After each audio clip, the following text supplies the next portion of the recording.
Hello students, in today's class let us discuss about superclass Tetrapoda. Under that the last two classes, that is class Aves and class Mammalia. So we have already discussed about the first two classes which come under superclass Tetrapoda, which are the first two classes, class Amphibia and class Reptilia. Now in today's class, let's discuss about class Aves and class Mammalia. Now first let's discuss about class Aves. You know, class Aves means what? Aves come under birds. All the birds come under this class, class Aves. Right? Now bring to your mind any one bird, a common bird, either a crow or a pigeon. Right? Now, let's discuss what are the external features of a bird. The first one, all the birds have feathers, isn't it? Their body is covered with feathers. Second, they have a streamlined body. What's the meaning of a streamlined body? The center portion will be bunched and both the head region and the tail region will be pointed. That is called as a streamlined body. Why do they need a streamlined body? For flying. Birds have to fly against the current of wind, current of air current. So in order to get that easy movement, their body is streamlined. Same is the case with fishes also. Fishes also have a streamlined body because they have to swim against the water current. Here birds have to swim against air current. That is why their body is streamlined. Third point, they have wings, isn't it? Now the four limbs are modified into wings. Why they are? See, actually when you see a bird has only two legs, right? So do you think that how come they under the superclass Tetrapoda? Why? Because actually they have two pairs of limbs, that is hind limbs and forelimbs. But the forelimbs in the case of birds, they are modified into wings which are used for flying. Okay? Then they have pneumatic bones. How to pronounce this word? Right? P is silent here. So pneumatic bones. Pneumatic bones are hollow bones. Means bones with air cavities inside.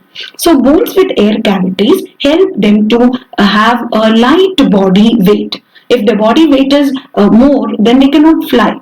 Right? For example, ostrich, its body weight is more, that is why it cannot fly to a great height. Whereas birds are normally light in weight, and the light weight of the body is because of the presence of pneumatic bones. Pneumatic bones means hollow air-filled bones or hollow bones with air cavities inside. In addition to that, they have air sacs. Inside the body, they have air sacs. And these air sacs also help their body to be light and thereby help in flying. So these five characteristic features are the aerial adaptations of birds. Aerial adaptations of birds. You may get a question, write the aerial adaptation of birds. Aerial adaptation means adaptations which help them to fly. Write the features which help a bird to fly. List the aerial adaptations. First one, they have feathers. Second one, they have a streamlined body. Third one, their four limbs are modified into wings. Fourth point, they have pneumatic bones. Pneumatic bones means hollow air-filled bones. Then presence of air sacs. So these 5 points please remember. Now let's see the remaining points. They possess a beak. Beak is not required for flying. Okay, so you cannot write beak as an aerial adaptation. That's why I have given the first 5 points as aerial adaptations, because many a times this question was asked. List the aerial adaptations of birds or list some features which help the birds to fly. So if that question is asked, you have to write only the first 5 points. That is presence of feathers, streamlined body, forelimbs modified into wings, presence of pneumatic bones and presence of air sacs. Now in addition to all these features, they have some other features, characteristic features. All the birds possess a beak, isn't it? Right. Then the hind limbs. Forelimbs we said it is used for flying. What about hind limbs? Some birds use it for walking. Some birds use it for running. Right. Some birds use it for swimming. Some birds use it for perching. What's the meaning of perching? To get a grasp on the tree branches. When they sit on the tree branches, normally birds won't fall. Why? Because they have that claws with that hind limbs. They perch the tree branches. So these are the functions of hind limbs. Hope it's clear? Right. Next. How is your skin? The skin is dry. Skin is dry. I'm not talking about feathers. Inside the feathers, they have a skin. That skin is dry and there will be no glands on the skin except the glands which are found at the tail region. At the tail region, there are certain oil glands. Okay. Now, the next important feature, that is about the internal structure. Heart is four-chambered. So in the previous class, that is class reptilia, we have seen that most of the reptilians' heart is three-chambered except crocodile, right? So Pisces we have seen two-chambered heart, amphibians we have seen three-chambered heart, reptiles we have seen three-chambered heart generally, and in aves we find a four-chambered heart.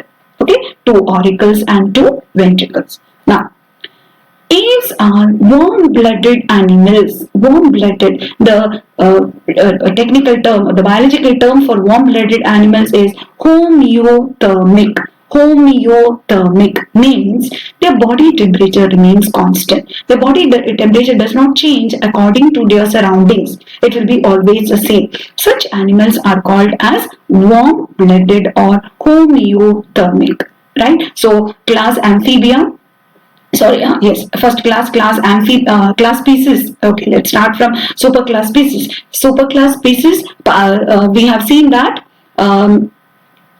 superclass species, we have seen that heart is two-chambered, right? Then coming to class amphibia, we have seen that the heart is three-chambered. Class reptilia, heart is three-chambered. And now class aves, heart is four-chambered. All the birds have a four-chambered heart. And they are warm-blooded animals. Okay. Now, respiration is by lungs because they are found on land, right? So they have to respire the atmospheric oxygen. For that, they need lungs. Sexes are separate, means males and females will be separate. Fertilization is internal, very important again. Internal fertilization, but oviparous. They lay eggs, but development is direct again. Right? So from a pigeon's egg, a pigeon comes out. From a chicken's egg, a chickling comes out. Right? So like that, there is no indirect development. Development is direct, and they are egg laying. Hope it's clear. Right. So that is all about the characteristic features of birds. So from this, you may get a question. List the aerial adaptations of birds. First 5 characteristics only you have to write. You need not write the points from they possess beak. Right? Now, after that, you may get how many chambers are there in the aves, in the heart of aves. You have to write 4-chambered heart. They are warm-blooded. Warm-blooded means their body temperature remains constant. Hope it's clear. Now some of the examples. Common examples, any example you can write. Corvus is crow, columba is pigeon, Psittacula is parrot, Struthio is ostrich, Pavo is peacock, Aptenodytes is penguin. Okay, so if you can't remember the biological terms, at least remember the common terms. So that is all about class aves. Hope you all understood that. Okay, fine. Now let's discuss the last class. So here you have the pictures of some of the birds, common birds, right? Now the last class and the last topic of this chapter, Animal Kingdom, is class Mammalia. We human beings come under class Mammalia. Right. So when I discussed, when I started with the first phylum, one student from your class asked, "Ma'am, are we going to study about human beings?" Yes, of course. I told him, yes, of course. We'll be discussing about human beings. Right. So here we have come to class Mammalia, where we human beings come under. So the hierarchy or the taxonomy of human beings, from where we should start: kingdom, Animalia. Then phylum, chordata, subphylum, vertebrata, division, Gnathostomata, then class, superclass, Tetrapoda, and class Mammalia.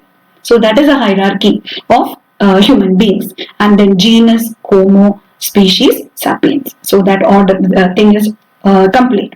Now, in between that, there is a family, order, and all that. Okay. So anyway, class Mammalia. Now, what are the features of class Mammalia? How this mammals got its name as mammals or Mammalia? It is because of the presence of mammary glands, which are the milk producing glands. So only mammals have this mammary glands or the milk producing glands. So that is the first and the foremost characteristic feature of mammals. What is that? Presence of milk producing mammary glands. Second, they have two pairs of limbs, right? And what is the function of these limbs? You know what is the function of the forelimbs? It's used for writing, or it is used for taking the objects, right? And the hind limbs are used for walking, right? So generally we can say that the two pairs of limbs are adapted for walking, running, climbing, burrowing, swimming, flying, etc. Okay. Now, another unique feature found in mammals, they possess hair. Their body is covered with hairs, right? Most of the mammals have hairs on the body. Another unique feature. So mammary glands is one unique feature. Another unique feature is presence of hairs. Okay. Now, they have external ears. External ears are found only in mammals. Another unique feature. External ears are called as pinnae. Pinna is singular, pinnae is plural. Okay. Then the next feature. Teeth, they are present in the jaws. We have an upper jaw and a lower jaw, right? And the tooth is embedded in that, right? Then they have a four-chambered heart and they are warm-blooded, that is homeothermic, right? Then respiration is by lungs, of course. On land, we need lungs. Fertilization is internal, right? They are mostly viviparous. Another important feature. Fertilization is internal, but they're viviparous, means they give birth to their young ones, and after giving birth, they feed their babies with the milk which comes out from the mammary glands. Right. So these are some of the common characteristic features of mammals. Once again, let's recollect. First point, they have mammary glands, milk producing mammary glands. Second important feature is they have two pairs of limbs which are adapted for walking or running or climbing, swimming and so on. Then they possess hairs on their body. That's a unique feature, right? They have a four-chambered heart. Then they have external ears or pinna. Teeth is found in the jaws. Then they are warm-blooded animals or homeothermic animals. Respiration is by lungs. Fertilization is internal, but they are viviparous. They give birth to young ones. Development is direct, no doubt about that. Development is direct. Now, see the examples. Now, when you study about the examples, there are a few mammals which lay eggs and the eggs hatches out. All the mammals are not viviparous, right? Fertilization is internal in everything, in all the mammals, but some mammals lay eggs and the egg hatches out. So such mammals are called as oviparous mammals. Example for an egg-laying mammal or an oviparous mammal is Ornithorhynchus. Ornithorhynchus, that is platypus. We must have studied in school, right? Egg-laying mammal is platypus. Then viviparous means which give birth to young ones. Here you know all that. Macropus, then Pteropus, Camillus, Canis and so on. Any example, you can write cow, you can write buffaloes, anything you can write, right? All come under this viviparous. Then there is a mammal which is a flying mammal. You have to remember one example for a flying mammal, which is that bat, right? Then that is Chiroptera. It is Chiroptera. Spelling is wrong here. Chiroptera, right? Then aquatic mammals, right? Mammals which are found in water, whale, dolphin, seals, etc. So these are some of the examples of mammals. So try to remember one example for an egg-laying mammal, one example for a flying mammal, and one example for an aquatic mammal. Okay, other land mammals found on land, you can write any mammals. Okay, so hope you all understood. So with this, we have completed. So here you have the pictures of some of the mammals. This is dolphin, this is platypus, this is a whale and so on. So with this, we have completed the first chapter, that is Animal Kingdom. So under Animal Kingdom, we have studied 11 different phylums and the classes of the last phylum chordata. That is, under that we have discussed about 3 subphylums, and we have also discussed about the different classes. Okay, hope you all understood this chapter. That's all for today's class. Thank you.